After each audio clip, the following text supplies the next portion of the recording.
नमस्कार दोस्तों, स्वागत है आप सभी का हमारे YouTube चैनल पर। दोस्तों, इस चैनल पर सभी कम्पिटिटिव एग्जाम के प्रैक्टिस सेट कराए जाते हैं तथा आगामी भर्ती परीक्षा लेखपाल की भी तैयारी करना चाहते हैं तो हमारे चैनल से जुड़ सकते हैं। और फ्रेंड्स, ये सामान्य अध्ययन का आपका सिलेबस के अनुसार ये पुलिस का टेस्ट है। समय आपके पास बहुत कम है, तो चलिए फ्रेंड्स यहाँ पर स्टार्ट करते हैं। गायत्री मंत्र का उल्लेख किस वेद में है?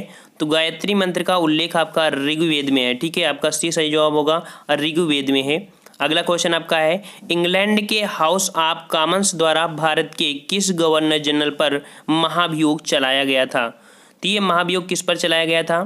तो यहाँ पर आपका सही जवाब होगा ए नंबर, अर्थात यहाँ पर वारेन हेस्टिंग। ठीक है, वारेन हेस्टिंग पर दो कारणों से वहाँ पर वियोग चलाया गया था। पहला था बनारस के राजा चेत सिंह से बिना वजह अधिक रुपए की मांग करना तथा बाद में उसे निश्चित घोड़े देने के लिए बाध्य करना। कई ऐसे थे जिसके कारण से 1988 में एक संसद द्वारा महाभियोग पारित किया गया और इसके बाद इसे महाभियोग मुकदमा चलाया गया। चलिए अगला क्वेश्चन आपका है, अंग्रेजों द्वारा कलकत्ता में निर्मित दुर्ग का नाम क्या है? अंग्रेजों ने क्या किया था? कलकत्ता में एक दुर्ग का निर्माण किया था। ये दुर्ग आपका फोर्ट विलियम, ठीक है, फोर्ट विलियम है। आपका सही जवाब यहाँ पर सी नंबर हो जाएगा, फोर्ट विलियम। ठीक है, फोर्ट विलियम जो कि कलकत्ता में हुगली नदी के पूर्वी किनारे पर बना है। ठीक है, और 1781 ईस्वी में इंग्लैंड के राजा विलियम तृतीय के नाम पर ये बनाया गया था। और फोर्ट सेंट डेविड एक आपका संग्रहालय है यहाँ पर। ठीक है, ये जो आपका है ये आपका एक संग्रहालय दिया है। अगला है कि सिखों के अंतिम गुरु निम्नलिखित में से कौन थे? सिखों के अंतिम गुरु कौन थे? यहाँ पर आपका सही जवाब सी नंबर होगा, गुरु गोविंद सिंह। ठीक है, गुरु गोविंद सिंह। देखो, सिखों के हमारे कितने गुरु हो गए? 10वें गुरु थे, ये आपके अंतिम थे। और यहाँ पर बात करें कि प्रथम गुरु, तो प्रथम गुरु गुरु नानक थे, और फिर गुरु अंगद आते हैं, फिर ऐसे अर्जुन देव आते हैं, मतलब ढेर सारे ऐसे आते हैं। और 9वें नंबर के आपके थे तेग बहादुर। ठीक है, 9वें नंबर को याद रखना, तेग बहादुर हैं।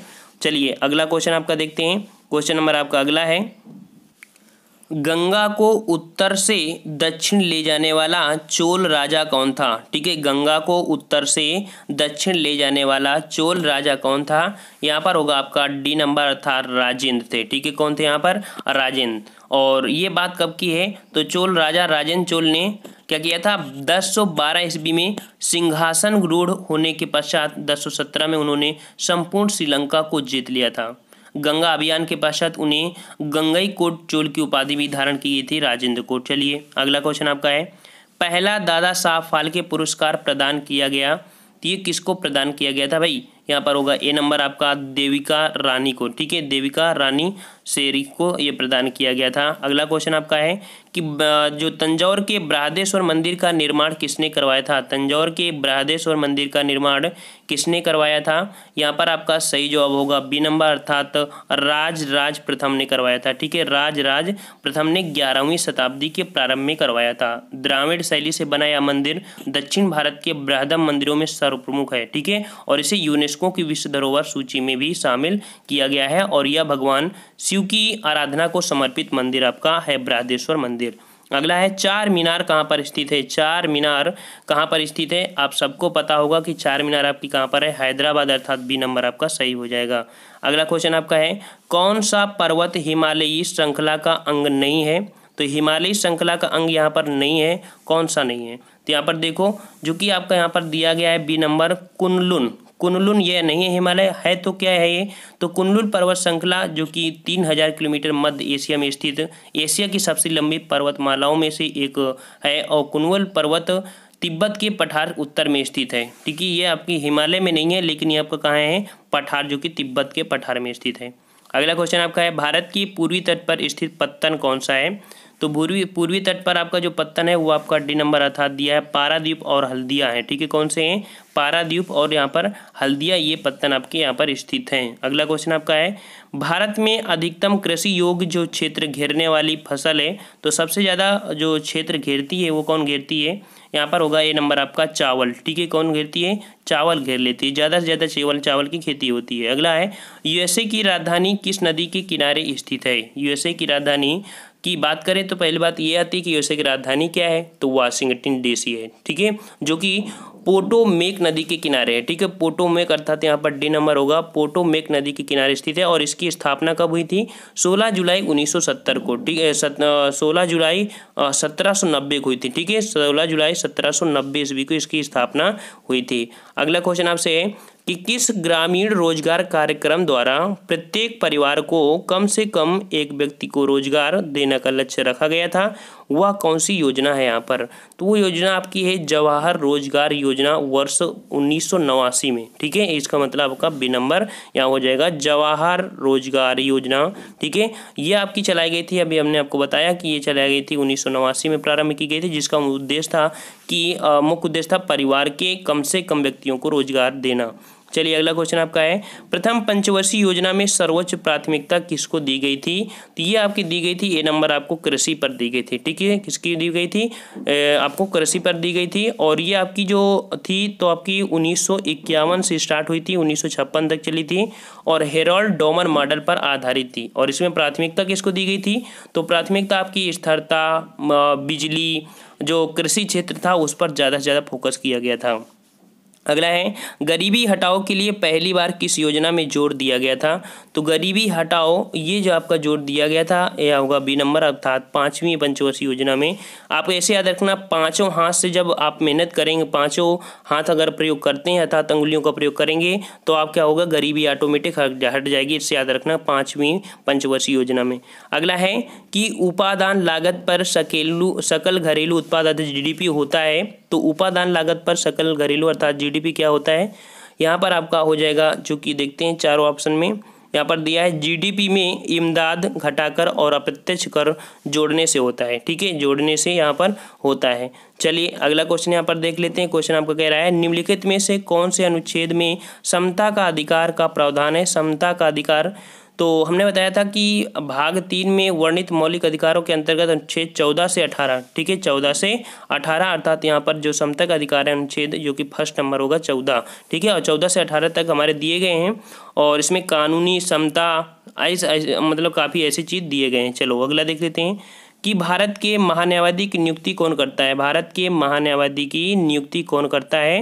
तो देखो, न्यायवादी की अगर बात करें केंद्र में, तो केंद्र में करेंगे राष्ट्रपति। कौन करेंगे, केंद्र में आपके करेंगे राष्ट्रपति। और यहाँ पर देख सकते हैं कि आपका सही जवाब क्या हो जाएगा, डी नंबर, अर्थात यहाँ पर राष्ट्रपति हो जाएगा। ठीक है, और भारतीय उच्चतम न्यायालय सरकार का प्रमुख वकील होता है और भारतीय अनुच्छेद जो 76 में इसका प्रावधान किया गया है, अनुच्छेद 76 में इसका प्रावधान किया गया है।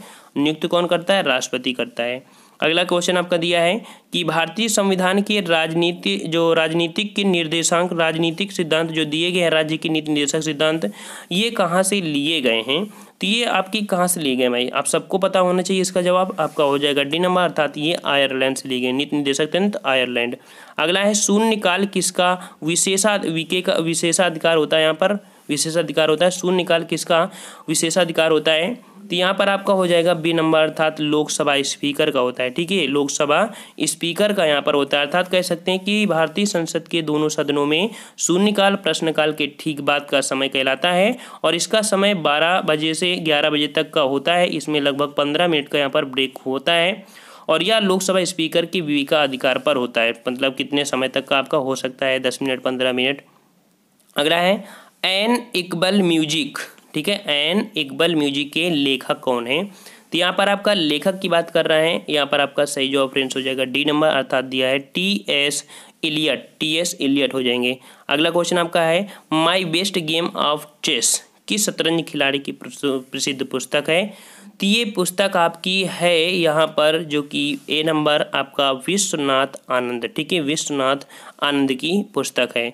अगला है, गामा किरणें हैं। गामा किरणें हैं, तो गामा किरणें कैसी हैं, ये आपकी हैं उच्च ऊर्जा वाली विद्युत चुम्बकीय तरंगें होती हैं। ठीक है, और इसमें से ये कह सकते हैं विकिरण या प्रोटॉन है जो परमाणु नाभिक के रेडियो सक्रियता क्षय से उत्पन्न होती हैं। अगला क्वेश्चन आपसे, घरेलू मक्खी द्वारा फैलने वाला रोग कौन सा होता है। घरेलू मक्खी द्वारा कौन सा रोग फैलता है। यहाँ पर आपका सही जवाब फ्रेंड्स क्या हो जाएगा, एक आपका होगा ए नंबर, अर्थात यहाँ पर घरेलू मक्खी से हैजा आपका फैलता है। कौन सा फैलता है, हैजा फैलता है। ठीक है, सभी नहीं होगा, यहाँ पर हैजा होगा। अगला है, मानव शरीर में पाचन का अधिकांश भाग किस अंग में संपन्न होता है। तो पाचन का अधिकांश भाग जो होता है आपका कहाँ पर होता है, कई बार आपका क्वेश्चन आया है, तो आपको होगा छोटी आंत में। ठीक है, कौन से आंत में, छोटी आंत में इसका पाचन होता है। अगला क्वेश्चन आपका है कि उत्तर प्रदेश में सबसे अधिक पुराना विश्वविद्यालय कौन सा है। सबसे पुराना विश्वविद्यालय की बात किया है, हर एक प्रैक्टिस सेट में मिलेगा, हर एक एग्जाम में भी क्वेश्चन आपका आ रहा है। तो ये आपका हो जाएगा इलाहाबाद विश्वविद्यालय, अर्थात यहाँ पर ये हो जाएगा विश्वविद्यालय। ठीक है, अलीगढ़ कोई कोई बोलता है, लेकिन ये विश्वविद्यालय नहीं था, ये हमारा साधारण एक विद्यालय था। बाद में ये विश्वविद्यालय के रूप में परिणित हुआ, इस कारण से यहाँ पर इलाहाबाद विश्वविद्यालय यहाँ पर सही माना जाता है। चलिए अगला क्वेश्चन आपका है कि उत्तर प्रदेश में विविध शोध संस्थान, ठीक है, विविध शोध संस्थान निम्नलिखित में से कौन सा शोध संस्थान जो कि आगरा में स्थित है। तो आगरा में कौन सा स्थित है, आपका होगा सी नंबर, अर्थात यहाँ पर दिया है area delivery research and defence institute, ये आपका सही जवाब हो जाएगा। अगला क्वेश्चन आपका है सुशासन दिवस निम्नलिखित में से किस दिन मनाया जाता है। सुशासन दिवस, तो भाई सुशासन दिवस कब मनाते हैं, आपका होगा सी नंबर, अर्थात यहाँ पर 25 दिसंबर को सुशासन दिवस मनाया जाता है। आपको दिवस अच्छे से पढ़ लेना है। अगला दिया है आपका कि निम्नलिखित में से किस वर्ष भारत में विमुद्रीकरण की नीति नहीं अपनाई गई थी। तो नीति नहीं अपनाई गई थी, यहाँ पर आपका हो जाएगा कौन सा, तो देखते हैं यहाँ पर आपका सही जवाब होगा सी नंबर, अर्थात 1999 में नहीं की गई थी। इसका मतलब है कि भारत में विमुद्रीकरण अभी तक 3 बार किया गया है। ठीक है, कब कब किया गया है, यहाँ पर आपका किया गया है 1978 में प्रथम बार, 46 में प्रथम बार, 1978 में, और 2000 आपका 16 में भी यहाँ पर हुआ है। आपको याद रख लेना है कि 3 बार आपका यहाँ पर क्या हुआ है, विमुद्रीकरण हुआ है।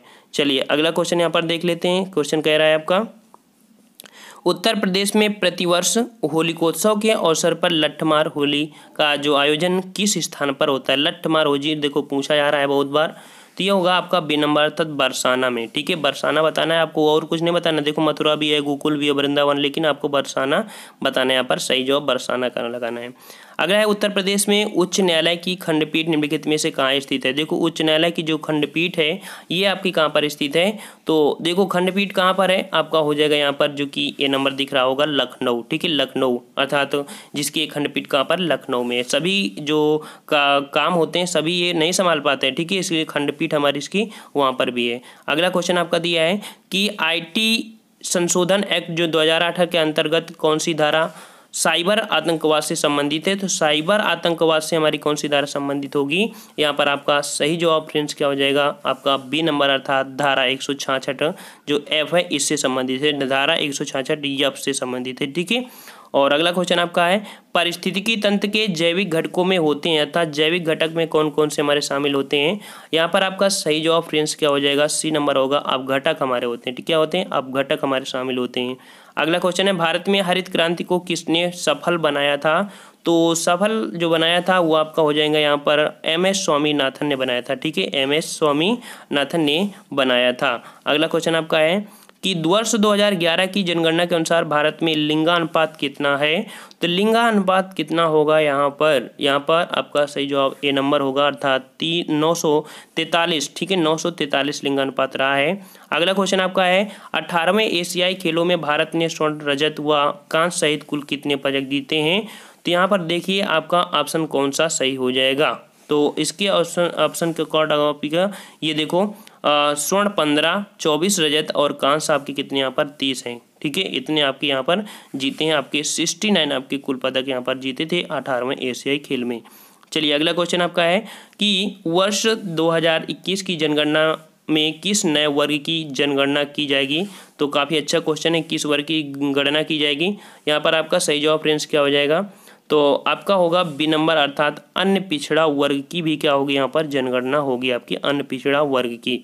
अगला क्वेश्चन आपका दिया है जो कि आपका लास्ट क्वेश्चन है, और आपको यहाँ पर क्वेश्चन देखते हैं कि मैग्सेसे रेमन पुरस्कार विजेता जो कि भारत वाटवानी का संबंध किस क्षेत्र से है। ठीक है, आपको कमेंट करके बताना है, आपको नेट से सर्च करके भी बताना है कि भारत वाटवानी का संबंध किस क्षेत्र से है। देखते हैं कि कौन जवाब सही देता है। कितनी तैयारी है आपको 5 दिन के पहले। ठीक है, तो फ्रेंड्स हम लोग इतना ने 28 क्वेश्चन 38 क्वेश्चन यहाँ पर पढ़े हैं, और आपको एक कमेंट और करके बताना है। कमेंट आपको ये बताना है जो कि जो नर्मदा नदी निकलती है वो कहाँ से निकलती है। यहाँ से क्वेश्चन आपके खूब आ रहे हैं, इसलिए आपको बताना है नर्मदा नदी कहाँ से निकलती है। तो फ्रेंड्स अगर आपको वीडियो अच्छा लगता है तो लाइक भी करिए, सपोर्ट भी करिए, और आप नए हैं तो हमारे चैनल से जुड़ सकते हैं और यहाँ पर आप अच्छे से तैयारी कर सकते हैं। तो फ्रेंड्स हम लोग मिलते हैं नेक्स्ट वीडियो में, तब तक के लिए धन्यवाद। जय हिंद, जय भारत।